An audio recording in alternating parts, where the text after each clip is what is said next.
Ja, hallo und willkommen zu meiner Tippserie. Keine Ahnung, ob das eine Serie wird, aber ich habe gedacht, ich mache ein paar Tipps, Sachen, die ich gelernt habe aus dem Longboarden.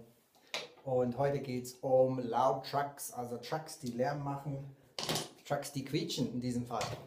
Also, wenn man Longboard fährt, was ist schöner, als wenn man einen Berg runter fährt und man hört nichts außer Luft. Also man hat wirklich das Gefühl, auf Powder Snow oder ja, wie auf dem Hoverboard zu sein. Und dann, das passt irgendwie nicht ins Schema. Eine der Lauten, die man nicht hören will. Die Ursache ist, wenn man hinhört, entweder Bushings, also Lenkgummis, oder Pivot Cup hier unten. In diesem Fall bin ich mir ziemlich sicher, es ist der Pivot Cup. Und was die meisten Hersteller machen sollten, aber nicht machen, ist das einfach ein bisschen schmieren.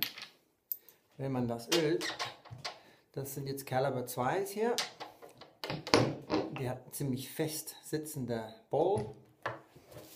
Und wenn man ein bisschen Öl nimmt, du kannst einfach irgendein Fett nehmen, von mir aus Labello oder Butter sogar, machst mal einen Tropfen da rein. Pivot Cup. Und dann mit dem kleinen Finger ein bisschen verteilen, dass überall schön in jeder Richtung Öl ist. Von mir aus gesehen ein bisschen auf die Lenkgummis. Es gibt auch Lenkgummis, die wegspringen, wenn man ein Video aufnimmt. Aber da gibt größere Probleme. So, Bushings wieder drauf, Achse wieder, also Hänger wieder drauf.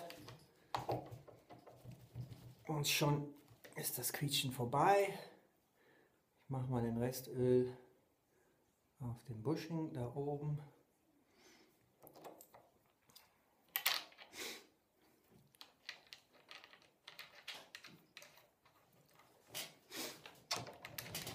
Und da gab es noch ein Quietsch, aber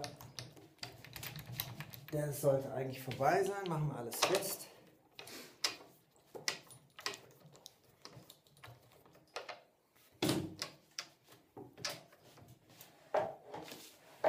Und jetzt schauen wir mal. Also was da ein bisschen quietscht, ist meine Werkbank. Aber die Achse ist jetzt ruhig. Ja, perfekt. Hoffe, das hat geholfen.